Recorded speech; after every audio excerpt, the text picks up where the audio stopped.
The Things We All Carry is a podcast about first responders and their stories surrounding trauma on the job.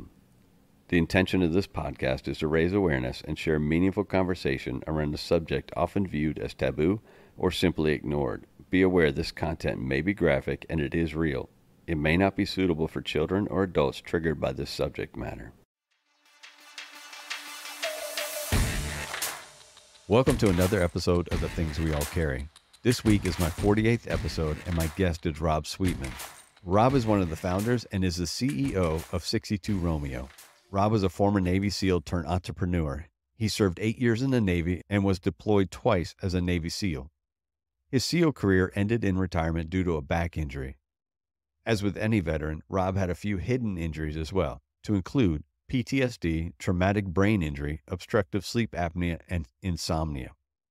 In 2017, Rob lost a platoon mate to suicide. This young man had struggled for years with sleep disorders and at the time of the suicide had been awake for 5 days. This was the impetus to Rob's decision to dive into sleep science. He has since then dedicated himself to the endeavor of solving the bi-directional relationship between sleep and mental health. As firefighters, first responders, and shift workers, we are all affected by this issue. Middle of the night calls, poor sleep habits, anticipatory sleep, irregular sleep patterns, you name it, we have it. We also have alarming rates of mental health issues and suicide. Rob's company and research sets out to tackle this issue with science and education, and they want to do it with you, not paying a dime. Reach out to Rob at 62romeo.org and apply to be in a cohort today. It might just save your life. A quick reminder to please help us build a community which not only recognizes, but supports each other through the struggles and recovery. Reach out through Instagram at The Things We All Carry or email mystory@thethingsweallcarry.com to offer support and share your story. Please remember to leave a review on iTunes and give a shout out to any first responder you know, love, or care about. Y'all enjoy the show. Your life experience with the SEAL teams and how you got into it. And I know that we're not going to go too far in depth with it because I really want to spend time on the sleep issue more than anything. It's a big issue. It's a massive issue, especially for anybody, for militaries, first responders, whatever. It's a huge issue. If you're working shift, it's a nasty issue. Yeah, we had a group that, we have these groups that we do for 62 Romeo, where the firefighters go through the program and then they can continue to talk to each other. Mm-hmm. And we got a report this morning of 2 more suicides at one battalion. And they're reaching out for help, but how much can the IAFF this be a much deeper problem? And I don't know what the solution is. We can offer the 62 Romeo course and we can try to help people get better sleep, which we know helps mental health. But this is a much larger problem. Yeah, and that's something I want to get into because you offer a program or you offer the suggestions, and it's up to us as first responders and military to take those suggestions and those guidances and run with them. And as a whole, we don't do that. We ignore it. That's part of the problem, is that from my perspective, being in the military and then transitioning out of the military and then going to the VA, they're going to give you suggestions. Most likely pills, unfortunately. Yeah, unfortunately. But they do try to offer some good suggestions, sleep hygiene suggestions. Hey, get more exercise, get sunlight, try to set up a sleep schedule, try a sleep diary. But the thing is, you get this printout and you bring it home and you look at it and you're like, what do I do with this? And most people just don't follow through with it. So the advantage of the 62 Romeo program is that we take the time to walk people through all of the education, all of the material that's out there in science that we can get our hands on. And then throughout that 6 weeks, they're able to do it and actually practice it. And that builds habits that creates a physiological response, that response that we're looking for, which we measure and we see improvements in sleep throughout the program. It's a beautiful thing. Let's do this. Why don't we get started and I'll introduce you and then we'll get into all of that because I don't want you to have to go through it multiple times. All right. So if you're ready, I'll do it. It's just going to be your name and who you are, where you are, and then I'll get into your background. You good with that? I'm good with that. Awesome. All right, so today I have Rob from 62Romeo joining me. He's one of the founders of 62Romeo. He's going to get into exactly what they do and what they're concerned with. Welcome to the show, Rob. Thanks for having me, Brendan. I just want to give you a chance to give us a short background, where you're from, where you grew up, where you're at now, and then we'll get into some of what your life has brought you.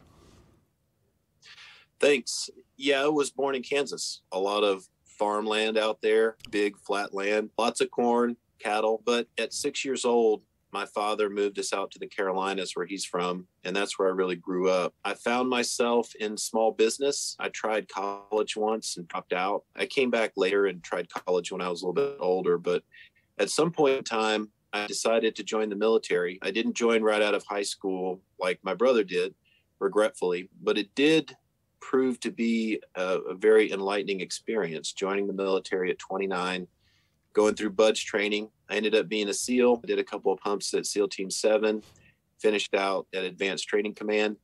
And then as I transitioned, I did go back to school, got my bachelor's, finished my master's, and put a real focus on sleep science.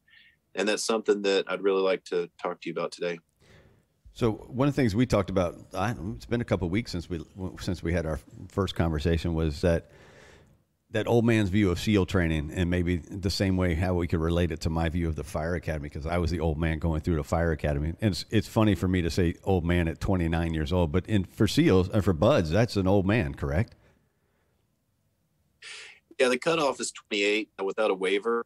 So I signed on the dotted line at 28, but I was in the delayed entry program for 6 months. By the time I made it to, actually, I arrived on my 29th birthday in Coronado. So that was a beautiful birthday gift. I should say happy birthday. Full of pain and agony. Yeah, so it's not an old man's game. It's a young man's game, and it was very difficult. I had some advantages, but a lot of disadvantages. How do you think life experience relates to the service? How do you think bringing that amount of life experience into the service and then going into BUDS, how do you think that helps you or hinders you? The life experience piece was huge, because not only had I become a man already and cut my teeth in a different career, but I understood a little bit more about life and, who we are. And I wasn't a naive 18-year-old that didn't know anything about anything. No disrespect to the 18-year-olds that sign up, but I knew who I was. I didn't need the military to define that. And joining the particularly difficult path that I chose, I was expecting some mind games. The BUDS training for SEALs, it's all about mind games. It's all a mental game. So in that way, I feel like I had a leg up, because I could perceive the games and navigate them differently than if I was younger. So I feel like that was a huge advantage. I already knew who I was as a man, and I could simply use patience and take a look at the big picture of what was going on. That really helped me in pushing through the program. Also talking about going in there at 28, 29, you're versus an 18 or 19-year-old going in there, you're looking at coming in with a fully formed brain versus that 19-year-old coming in with not really a fully formed brain yet. And so was it trickier to conform to what they were trying to get you to do? It was more difficult to get into the mindset that they wanted me to, because I already knew who I was and had an idea of, where I wanted to go with this. So I think it was a little bit more difficult for them to convince me of everything that they wanted me to believe in. But with that said, 28, 29, my brain was already pretty well formed. They say that the brain stops forming or is fully developed at 25, 26. And it's interesting, because how does traumatic brain injury, blast exposure impact my brain as a 28, 29-year-old versus the 18-year-old? Yeah, that's a great question, because I don't know if you have it fully formed. Does it lose some of elasticity after blast injury? Yeah, I think so. The current research is showing that the blast exposure causes astroglial scarring. Mm-hmm. And the best way I can describe it is think of the battery on your truck when it get all of the funky stuff on the terminals, and then you're supposed to pour the Coca-Cola on it to clean up the terminals. That's our brain after this scarring. And some of those neural pathways, both with speech and memory and all the things that we love about our brain, sometimes those things get short-circuited or there's no connection at all. And so we lose some of the function, we lose some of our faculties. And you can come out of military service after being exposed to blasts and have a brain fog and not be the person that you were before you joined the service. Yeah, so it definitely changes the game the older you are. I can see that. How long did you serve? I was in for 8 years. All right, and then what year did you get out? 2018. So it's 2010 to 2018. All right, and you got your master's degree while you were in, or did you get that afterwards? I was fortunate enough to be accepted to the University of California in San Diego here. I felt like I probably wasn't the best applicant, but they accepted me. I guess maybe I had a good interview, but I was super grateful about that. It was an incredible opportunity. And that was part of my transition program. I met people from all over the world, different cultures, different mindsets. And it was really a beautiful way for me to transition out of the military mindset back into the civilian world. What did you start out with in school? You mentioned you got your bachelor's, then you got your master's. What was your undergraduate studies in? Everything was focused on leadership. I wanted to understand how to bring an organization up or manage an organization better than some of the leaders that I saw out in the community. So my undergrad was organizational leadership.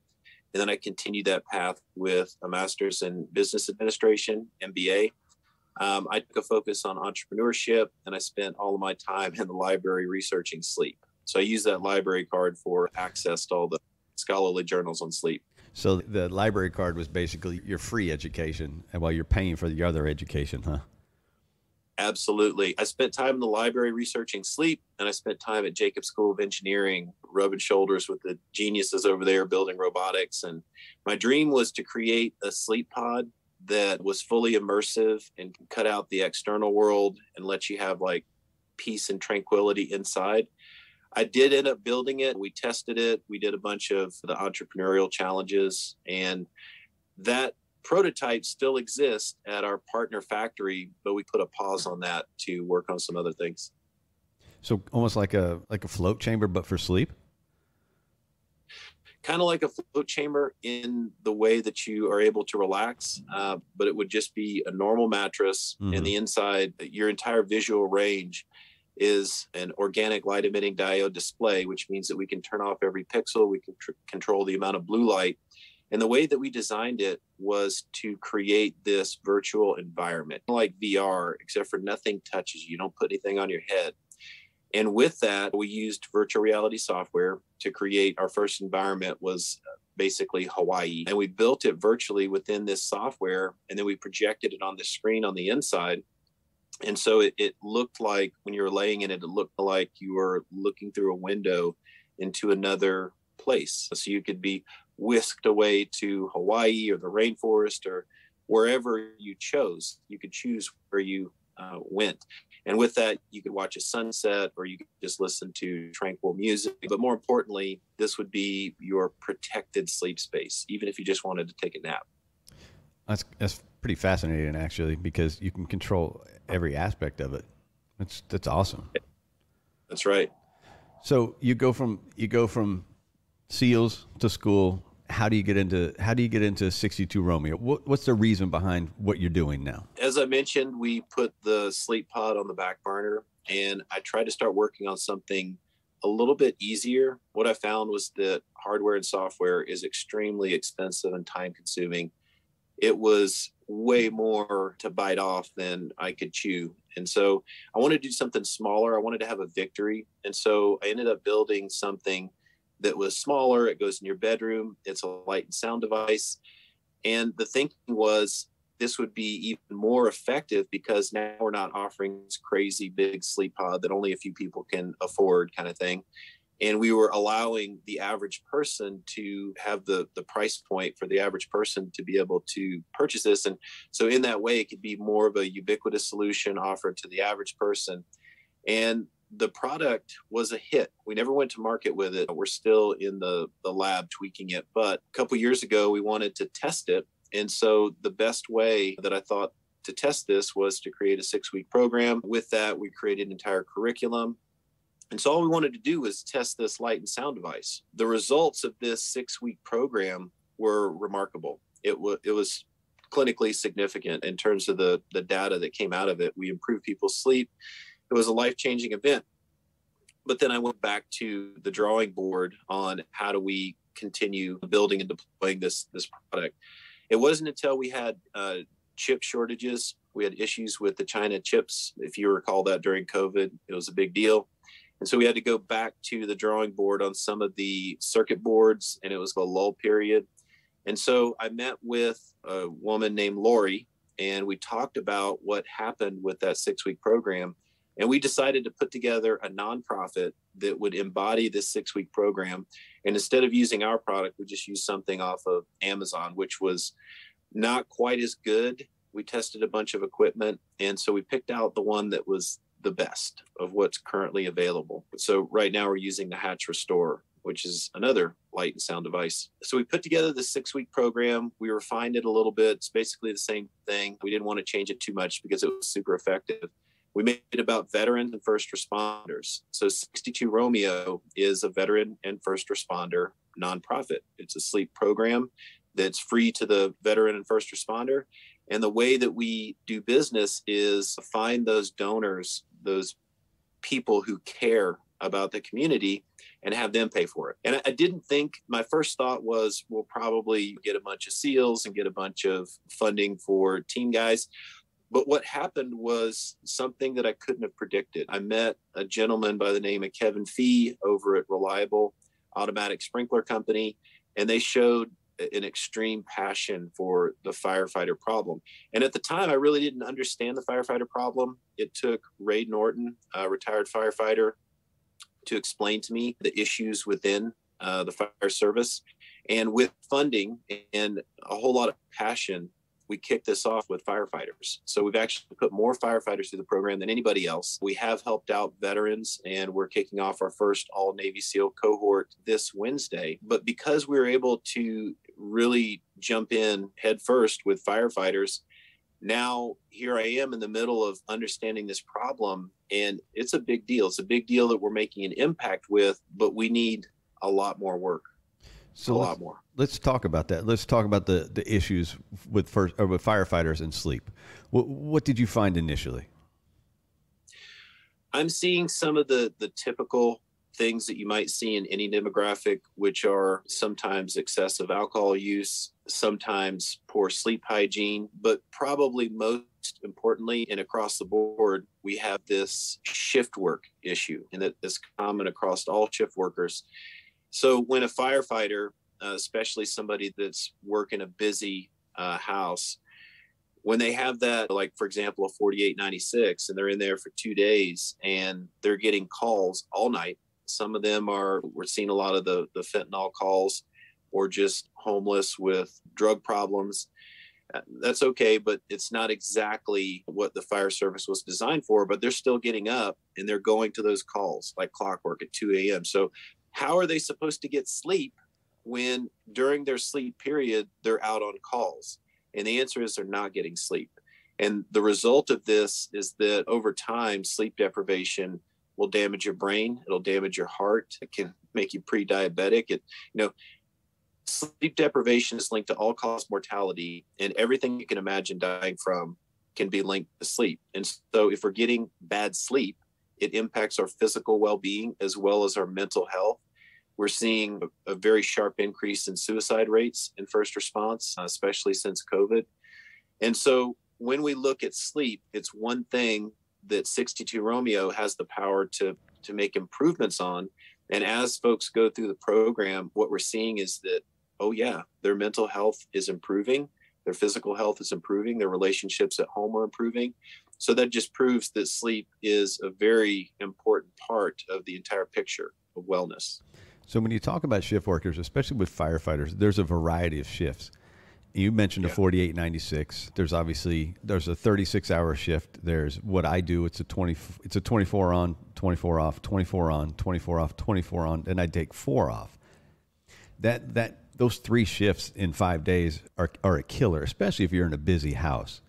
Are you finding that some shifts may be affecting you more, or is there a better shift to be on as a firefighter? Have you found any of that research?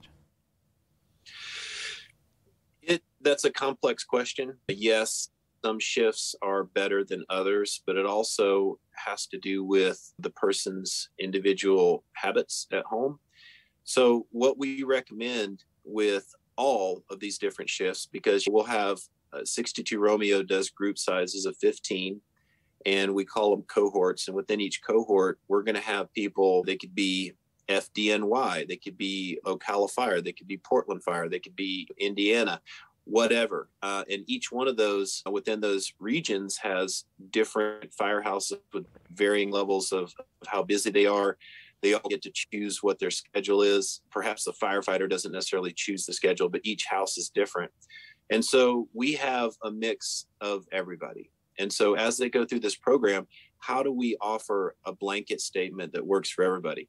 And the way that 62 Romeo works is we just talk about the science. We're not telling anybody to do anything specifically, but we say, here's what the leading research is telling us. Because a lot of this information doesn't actually make it to people. It's not available. So we make it available.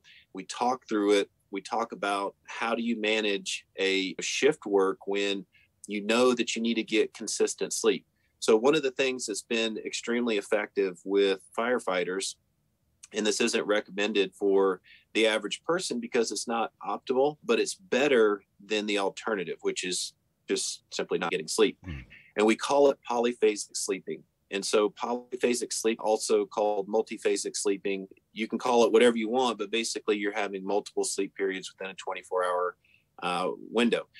So that might look like the most effective when you can't get a full 8 hours of sleep is maybe if you can get 4 hours sleep, we use that as one window of sleep. If you can get another 4 hours of sleep at another period of time, that's great. That's 2 periods of sleep. And actually that was common in the 1920s, 1930s, right here in San Diego. That's actually what everybody did as a normal thing. So we break the mold of what sleep should be. Now, what I'm finding is that, yes, folks can average 4.5 hours of sleep while on duty, but it's difficult to get another 4-hour sleep period. Where are they going to get that? And so a lot of times what we'll recommend is what's known in the sleep science community as an everyman schedule.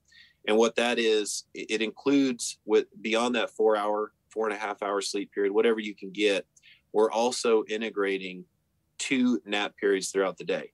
Now, the first complaint that we get is, oh, my firehouse is not going to allow naps. And so that gets back to the cultural shift that we're trying to induce.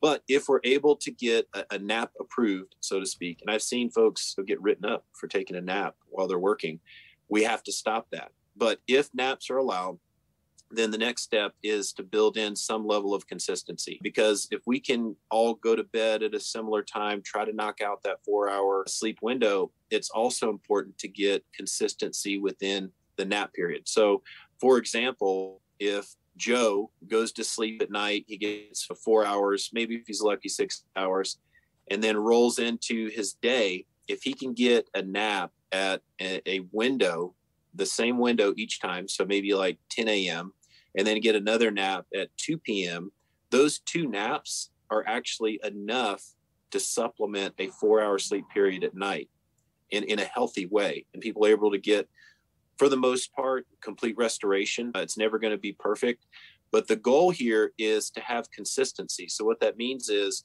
you're going to want to try to do that while you're at home, if possible. And so in doing this with an entire firehouse, now we have to do what we do in the Navy, which is build a watch schedule. So now offering an example, because we did the circadian watch schedule with the Navy, the Fleet Navy in 2017 after the ship collisions, 19 kids died. They had to do something. And so in building a watch schedule, we say Joe takes his nap at 10 to 10:30. And by the way, it's a 30-minute window, 20-minute nap. We call it a tactical nap. That's the optimal nap. And then maybe Bob takes his from 10:30 to 11, and Sandy takes hers from 11 to 11:30, something like that. But when we give folks the tools to do this on their own and the understanding and the knowledge, now we empower them to start making choices for themselves, to teach a man to fish rather than feed him. And with that, we've given them the space to work on this themselves. And what we're seeing is definite objective and subjective measurements of sleep improvement. So let's talk about how the program works. Absolutely. Where should we start? There's enrollment process. We can definitely talk about enrollment process, but like, what is it that you're teaching exactly? 'Cause I know that during my reading, you had some, I guess, for the pillars of the foundation of what 62Romeo is. And so maybe touch on that a bit, maybe touch on the tools you're trying to teach. Yeah, absolutely. There's 6 sessions. The first session is just a basic overview of the program. We're not trying to change anything. We're not trying to modify anything. And the reason being is we want to do an introduction. We want to build rapport. We want to talk about all the things that they're going to learn in the program, just in general, just the wave tops. And then we want to get to know each other, get to know the equipment that we sent out. And we want to create a starting point. And so that first week, between week 1 and week 2, or session 1 and session 2, that's a baseline. Because remember, we're measuring everything, right? So we send them a Withing sleep mat. It's a ballistocardiogram is a scientific name. And then a light and sound device, the Hatch Restore. And they won't actually use the Hatch Restore until week 2. So they start measuring with the Withing sleep mat, and they start recording their sleep diaries. We ping them every day just to give the 5 W's on what happened last night, to give some context. And then on week 2, now we start to make changes. And we want to make the changes up front so that we have time for these to become habits. Once we see an actual habit developing, then we see that physiological response in the sleep measurements. So the first thing that we do is implement that Hatch Restore. So on week 2, session 2, we talk about light, sound, and temperature. And that's the original research that I did in graduate school. We talk about how that impacts sleep from a neurological function. We talk about the sleep. How do you set up your bedroom or your bunk at the firehouse to have optimal sleep? Because it turns out that all of these things impact you, whether you're awake or not. A lot of people think that they turn off when they go to sleep. Oh no.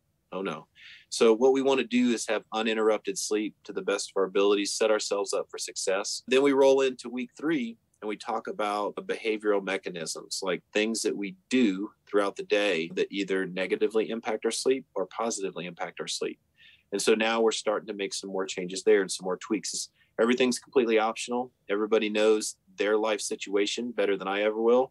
And so we give them more tools for the tool bag than they'll ever need. And they get to pick and choose what needs to be applied to their situation.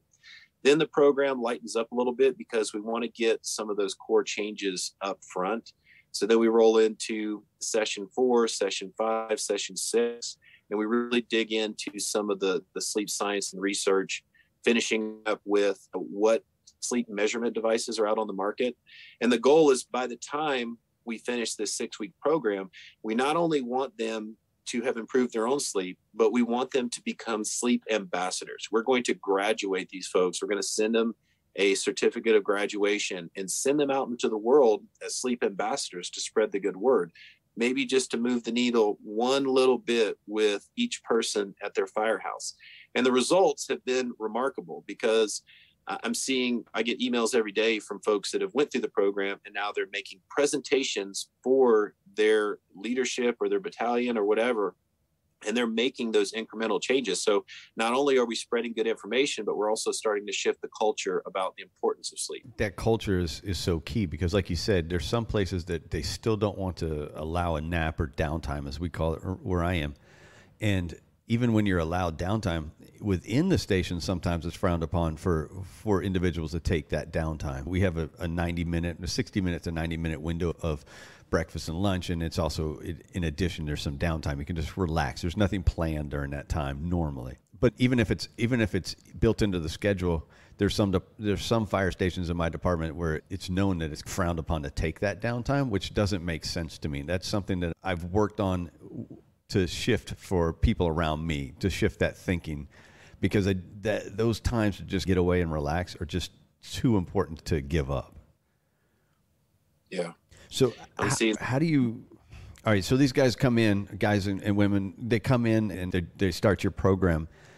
How are they able to control some environment at the firehouse, though? Because if you have a crew bunk room, how do you control that environment? The first thing that people are going to object with, which is the same thing that the skipper and an XO on a ship are going to object with, is I need to be operationally ready. When I'm on duty, I can't be in la la land and not able to respond to the call. And we respect that. But if there is an alarm or there is a call, that level of, okay, it's time to wake up and go, that will still be there. We can implement some things at a lower level to buffer out some of the light, sound, and temperature and make our sleeping experience better, and it shouldn't impact the job. Some really easy hacks that people can do today are go on Amazon and order a face mask and earplugs. In the SEAL teams, we did a lot of shooting. Just because I'm putting in earplugs doesn't mean I can't hear the guy next to me. It blocks the percussion of the pistol or the rifle shooting, but I can actually still hear people. But what that does is, if I'm putting on a face mask and earplugs while I'm napping, this could cost you $5, right? Change your life forever. Now we're buffering out a lot of the sounds, which we have research that shows that the sounds are breaking up your sleep cycles while you're sleeping. So we need to buffer out some of those sounds. Some folks already have a fan running in their bunk room or at the firehouse or whatever their sleeping situation is. That can act as white noise or something similar to white noise. And when we elevate a smooth melodic sound like a fan or a heating unit or something like that, we can actually buffer out a lot of the noise spikes in our environment. And that's important because as low as 35 decibels, I'm probably talking 60 decibels right now, peaks as low as 35 decibels have the ability to impact sleep cycles, and we can measure that with brainwave activity. So if we're buffering out a lot of the little sounds that could potentially impact your sleep cycle, you don't even know it's impacting you, but it is. And now you have worse sleep. Then if we're able to buffer out some of those sounds, then we can accomplish a little bit better sleep. And I'll tell you, the way that the brain processes the environment is very much a function of the amygdala, right? The amygdala is processing everything and kind of codifying it with emotions.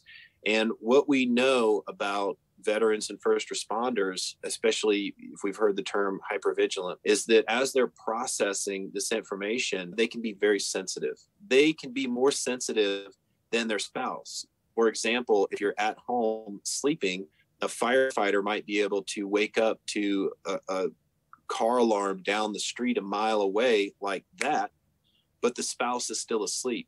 And that's a result of a career of always being on alert, always being in that fight or flight state, always having a sympathetic nervous system response, a hyperactive amygdala, and they're always queued up. So if that's the case, now we can buffer out some of those things that affect us even more, those sounds, that noise pollution that affects us even more.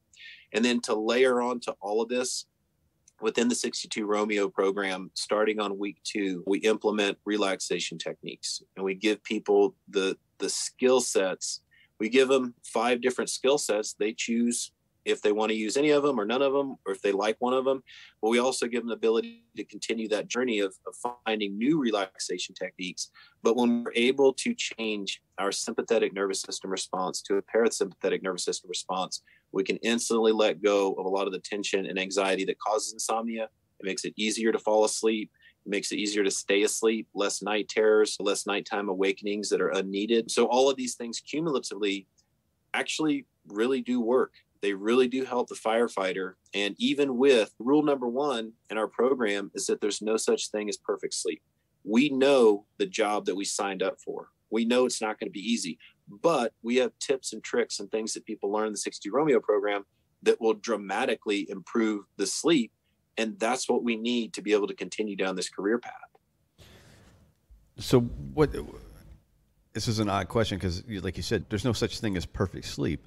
So how do you measure success in the program? We have millions of data points from the ballistic cardiogram and a ton of information from the intake outtake surveys and sleep diaries. But we want to keep it simple. So if you go through the program, you finish, we're going to send you your own personalized sleep report. Hey, here's how you did from start to finish. And the top three things that we want to focus on are sleep latency, which is very important. What that means is how long does it take you to fall asleep? If you're not able to fall asleep quickly, then you could be in a sympathetic nervous system state. You could be dealing with anxiety. These type of things are the number one cause of early onset insomnia. The second thing that we look at, and we want to take a look at, what do we need to do in our sleep to be healthy down the road? Like what do we really need to look at so that we get that restoration that we need, whether we're trying to make gains in the gym or just trying to stay alert on the job. And the top two things that we like to look at as that pertains are the total amount of deep sleep within your sleep and the total amount of REM sleep or dream sleep within your sleep. And so those are the other two factors that we measure. And what we've seen is that most people come in and we measure that baseline and they are below, they're not within a normal range for these three measurements. And throughout the program, traditionally, we've seen about a 30% improvement, which is huge. This is life-changing results. So that means we're bringing people, for the most part, not everybody is as successful as the next person. It has something to do with commitment level 2, but there's also things beyond our control. But we're able to bring most people within a healthy range. And that's all we need. That's what we're looking for. So speaking of healthy ranges, how are you using wearables to measure that? The way that we measure sleep is through the Withing sleep mat. It's a ballistic cardiogram. And when I talk to my sleep science buddies, I already know the conversation. We know that ballistic cardiograms have flaws. We know they're not perfect. The only perfect way to measure sleep is polysomnography, which means that you got to go to a sleep lab. Now they have some at-home sleep testing, but you're putting on an EEG, you got to put on a heart monitor. Sometimes they measure breathing for obstructive sleep apnea. You're measuring pulse oximetry. You're measuring all these things, but who in the heck wants to put on all that junk? So then we look at, do we use a wearable, which is most likely going to be on the wrist, or a ring goes on the finger, or we can do some of the non-contact measurement protocols, which I'm a big fan of because I don't want anything touching me. Number one, I don't want anything touching me. And number two, I don't want to have to charge anything. So if we use a wearable and the battery dies, then we have to remember to charge it. So we chose the Withing sleep mat because we believe that it gives very accurate information. It has errors. It has its shortfalls. We accept that. We acknowledge that. But the power of being able to plug it in and just set it and forget it, I can't speak to how powerful that is. It really just hits the easy button on things. And when we look at the shortfalls in any sleep measurement device, because whether it's a Whoop or a Fitbit, they all have shortfalls. We think that the ease of use is a good trade-off. And then when you look at 42 days of measurement, there's no question whether there's some anomalies or some errors or missed readings. There's no question what the trend looks like. You have a dot here on a graph, and then you have a dot over here that's much higher on a graph, and you see all the dots in between showing an upward trajectory. There's no question that even if the sleep measurement device isn't perfect, it's pretty clear that the sleep is improved. So the overall goal is to improve sleep. Simple, right? Simple. And it sounds very simple, but obviously there's some tricks and there's some pitfalls that are going to be along the way, and you just kind of have to find a way to manage that for yourself and within a fire station and within home, basically, because life gets in the way sometimes. What's the importance of sleep for longevity? Sleep is extremely important for longevity.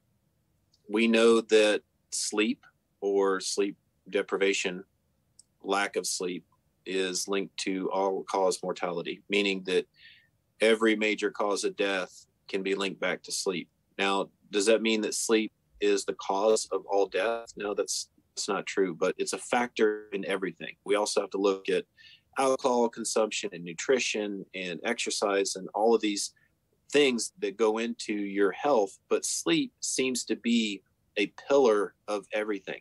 If we look at sleep with nutrition and exercise, it is absolutely a very big part of the picture. So when you look at longevity of a career, whether you're in the SEAL teams or you're at the firehouse, it's easy to shortchange yourself. It's easy to force yourself to function on 4 hours of sleep because all of your buddies are doing it. That's the culture. There's a culture of sleep deprivation as a badge of honor. But what happens is you'll start to see down the road, oh, my endocrine function has started to change. Like my testosterone levels are lower. All of these things start to compound. And so it could be 5 years, 10 years, 20 years, but it will catch up to you. Sleep deprivation will catch up to you. You can almost measure sleep performance and equate it to the length and quality of your life in every situation. So if you are able to get better sleep, you give yourself the best chance at not only performing the next day, but having a career that lasts without some of these serious health complications or mental health complications. We see that too. So mentioning mental health, how do you tie in sleep with mental health? Because I know there's a lot that happens when you sleep to take care of some of the mental health. And I don't know the exact science behind it, but I know that there's an indexing that goes on when you sleep. And how is that if lack of sleep or interrupted sleep has got to be affecting that mental health just from that aspect? Yeah, mental health is a word that is being questioned these days. Is mental health okay to talk about? Should we be able to talk about it? Is mental health the right term to use? When we look at post-traumatic stress disorder, we're looking at recurring thoughts and nightmares and these memories coming back in for an extended period of time, maybe 6 months. So some people call it PTS, post-traumatic stress. Mm-hmm. It's not a disorder. And so these labels carry a lot of weight in the communities, and a lot of times they're blockers to having the conversation. Like, we don't want to talk about mental health. We don't want to talk about a disorder. There's nothing wrong with me. I'm not broken. But when we look at, if we just want to call it mental health, if we look at it from the lens of like physical health, well, it's like, was your cardiovascular fitness? How is your flexibility? And so maybe we might relate that to how is your cognition? Do you have top-down thinking, or are you always in an animalistic, hyperactive amygdala state, that hypervigilance we talked about? Long-term, sleep can have a dramatic effect on your psyche. Now, it's my belief it's very difficult to prove any of these things, because how can we really dive into the brain more than just an electrode, right? But it's my belief that within the dream sleep, that's where we sort out all of our cognitive dissonance. That's where we sort out the traumas. That's where we sort out, a lot of folks do dream work. Specifically, Charlie Morley does a bunch of lucid dreaming work where we encounter those traumas and deal with them within the dream. But the one thing that I do agree with is that during dream sleep, that's where we keep our sanity. That's where we make things okay that trouble us throughout the day, especially traumatic events. And so if we're not getting sleep, specifically REM sleep, we see that a lot of times people can be more emotionally unstable. We know that things start to degrade the emotional intelligence, like the ability to read facial expressions, the ability to sort through different things in the waking world. And so a career of sleep deprivation not only can create this brain fog, and then we're attached to these traumas and can stay in this fight or flight state. If we're not getting sleep, I've just seen it, man. Like, the cheese can start to slip off the cracker. My buddy Ryan Larkin, back in the teams, was struggling with sleep, was diagnosed with a couple of different issues that we don't have to go into, but his sleep was suffering. The Navy was giving him Ambien. He was using Ambien or alcohol to fall asleep. He wasn't getting into those REM cycles and that deep sleep that he needed. And the result is things just continued to spiral. And before he took his life, he was awake for 5 days. And then he made the decision. This is all too common. We also had a firefighter by the name of Ryan that went down a similar path. I think that was 2019, I want to say. You probably know better than me. But I find that this is pretty common when the sleep health starts to get bad, and maybe there's trauma in life, or we have some depression, and then all of a sudden we stop sleeping, and then that's when it gets really bad. We've even seen folks who seem okay, and then within 2 days are committing suicide. And then we take a look back, and yeah, they were not in the best place, but then they stopped sleeping. The insomnia got them, and then everything just fell apart. How do people find you? How do they get into the program? What are the steps? The first step is to go to 62R.org, and you can find out more about us. You just click on there and put in your email and create a password, and you have access to everything. We welcome feedback. If anybody thinks that there's more stuff that we can put on there that would be helpful, I'm happy to do that. But that's where you find the application. It's a quick application. You put in your information, and then as funding comes in, we set up those enrollment calls. It's basically just a quick interview to say, hey, you want to do this program? Let's find out a little bit more about your situation. And then once they're classed up, then we push them through the 62Romeo program. And the results are pretty uniform. We have some people that don't do as well, but overall, you're having seriously life-changing, significant results with people that go through this program. So you mentioned that some people don't do as well. And I guess my question there is there a requirement in the sense of, we talked about Ambien and alcohol and coping mechanisms for what we as first responders or military lean to in the times where we want to sleep, which doesn't create sleep, it just creates maybe passing out. But do you ask of or require them to say, all right, no, I'm not drinking during this period, I'm not taking this during this period? We do. That's a requirement. And everybody, we're using the trust system. We're not there checking on people. But if you have a problem with alcohol, a serious problem with alcohol, then we're going to recommend an alcohol cessation program as a first step before you do something like 62Romeo. Anytime there's ideation, we hear some of that stuff, then we got to run that up the chain. We got to get them the help they need. Obstructive sleep apnea, right? If they have sleep apnea and their doctor says you should be on a CPAP and they're not on the CPAP, we need them to go back to the doctor and have that conversation, because that'll kill you. Obstructive sleep apnea is a serious deal, something that they need to have touch points with their doctor and address, whatever the prescription is.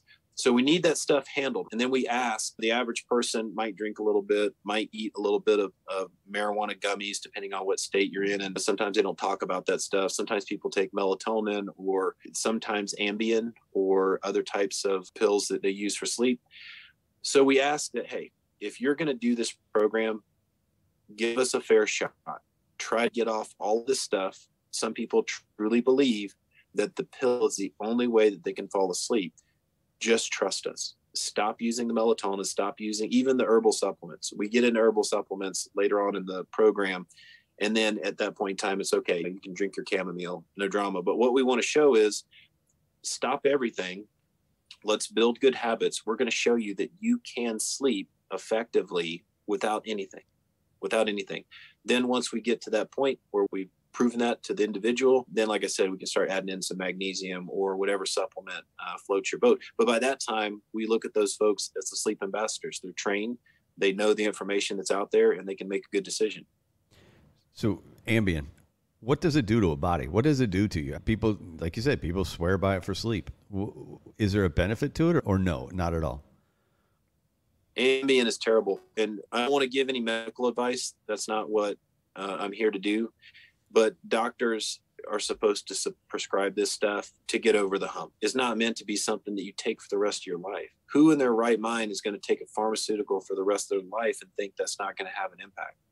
Not only does taking those drugs have an impact all on its own, which studies like that, negative impact of things like Ambien are never going to see the light of day, because it's a multi-billion-dollar company. They've got it locked down. But what we do know is that when you take a sedative, that becomes sedative-induced sleep. You're sedating yourself into the unconscious world. You're not actually falling asleep. You're not actually slipping into a hypnagogic state. You're just doping yourself up and you're passing out. And oh yeah, it absolutely affects your deep sleep, your REM, depending on the type of drug that you use. As alcohol, pot, these things absolutely affect our sleep cycles. And these are critical cycles during sleep. Like when you go into deep sleep, a fun fact, is that your brain can reduce in size by as much as 60%, or allowing the cerebrospinal fluid to come in there and wash away some of those toxins. And like, for example, we know that the beta amyloid protein buildup is a precursor for Alzheimer's, right?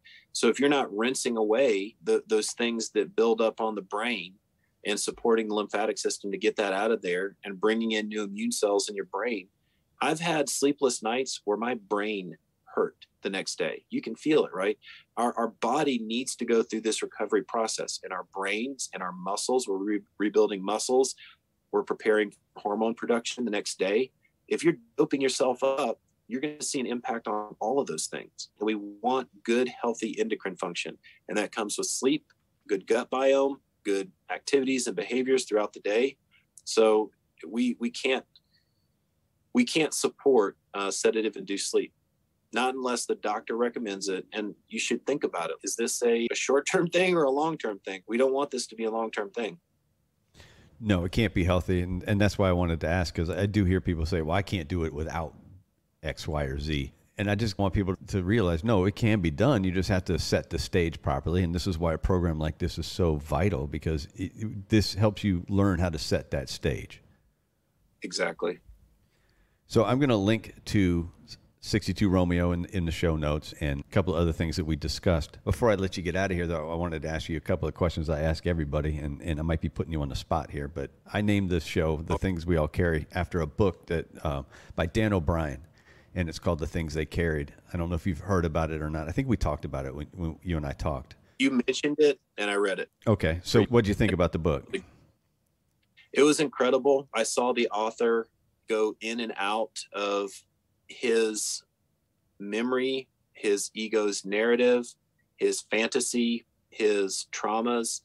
It was really interesting to follow the story, because it seemed this guy's legit. He's been through some stuff, and it wasn't necessarily sexy or what we want to say is the optimal warrior story, but it told some truths that I can relate to, which is that there's nothing pretty about war. And that it's not a sexy, we're not watching 300 or Sparta, like some type of, movie with Brad Pitt where he's just a champion killing everybody.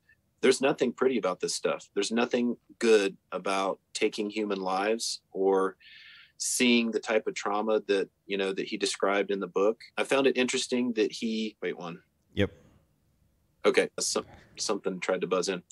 I found it interesting that he went back to, some of this stuff I made up in my imagination and glorified, but some of it's true. And he wrote that line of what's real and what's fantasy, and we'll never know. And perhaps he doesn't even know. And I find that interesting because in life, everything is our perception, and what we believe is true, no matter what it is. And I question sometimes whether reality is simply an illusion, and we tend to cast our memories into the present and into our future projections, and that becomes our path, right? What we believe becomes our path because we're carterized by these traumas. We have these memories and these experiences, and they've built this psychological architecture. This is who I am because this is what I've experienced, and this is how the world is. And when I look through that lens, that's how it is. So it's very interesting. I like the book. Thank you for the recommendation. Oh, awesome. I'm glad you read it. Along those lines, what I'd like to ask everybody is something, obviously we all carry something from these jobs, but I like to ask people about an everyday carry. Is there something that you carry with you every day that if you've left home without, you'll feel naked or out of place without it? Physically, no. Mentally, absolutely.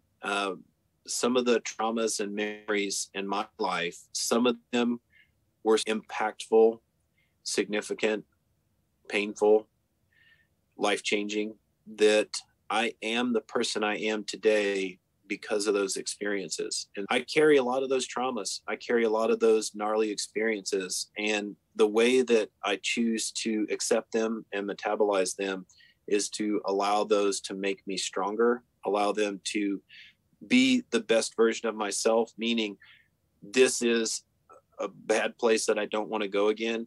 I show gratitude for where I'm at right now and who I am today. And that allows me to be happy. That gives me strength to continue with my breathing exercises, my meditation practices each morning, doing goodwill in the world and seeing the positive, because life's short, man. It's going to end for all of us. And we choose every day whether we wake up and approach the world and be that observer and give love and just really embody what it means to be alive. And because of those traumas, I don't take anything for granted. I carry them with me. I own them. I own the mistakes that I've made. And I just try to use that to make myself a better person every day. It's well said. It's a great way of taking that, something that might be a negative, and just you taking control and turn it around and saying, no, that's fuel for me. That's not going to bring me down. I love that mindset. That's a great way of thinking about it. Thank you. The final thing I'd like to ask people, is there a book or two that you want to recommend to the audience, something that brings some value to their lives and their experiences? That is a great question. Hundreds of books that I have read through that changed my life. That could probably be an entire podcast. But I'll tell you, the one that we send to all 62Romeo participants is the book Why We Sleep by Matthew Walker. It's extremely good. It paints a negative picture of what will happen when you don't sleep. But what Matt has learned is that that's what people listen to. They listen to the negative. He's got his critics, people that are like, oh, I looked at this study and I observed it in a different way, and here's my perspective. And then they try to use that as to bring him down a notch. But he's super successful, one of the most popular sleep scientists out there. He goes over a ton of stuff, adolescents, adults, development, and it is a really good book. Why We Sleep by Dr. Matthew Walker. I have it sitting in a pile of books right now. It is a good book. It's a great book. And he's a very interesting person to listen to when he speaks, and he's on other podcasts. So he's a very smart man. Yep. If you're out there, Matt, I'm still waiting for our interview. I'd love to meet you, brother. So with that, I want to say thank you, Rob. This has been great. Hopefully we get some people out there and looking at your stuff and signing up for it, and at least paying more attention to sleep, because it is so important to all of us, especially first responders and military. I love it, man. I'm just here to serve. So thank you for getting the word out. Awesome. I appreciate it. You go ahead and enjoy the rest of your day out there in San Diego, and enjoy the weather, because it's about 40 degrees and rainy here in Virginia. So it's miserable here. So hopefully you're enjoying some sunshine out there. I am. I'm spoiled. So awesome. I appreciate it. And we'll be in touch, and I'll let you know when the show's coming out. It won't be too long, but I'll give you a heads up when it's coming out. All right. Excellent. All right, Thanks, man. Brendan. Take care. All right. Thank you. Thanks for listening to another episode of The Things We All Carry. Head over to the website, thethingsweallcarry.com, for show notes, resources, and to sign up for the newsletter. Until next week, take care of yourselves and remember to check in on each other.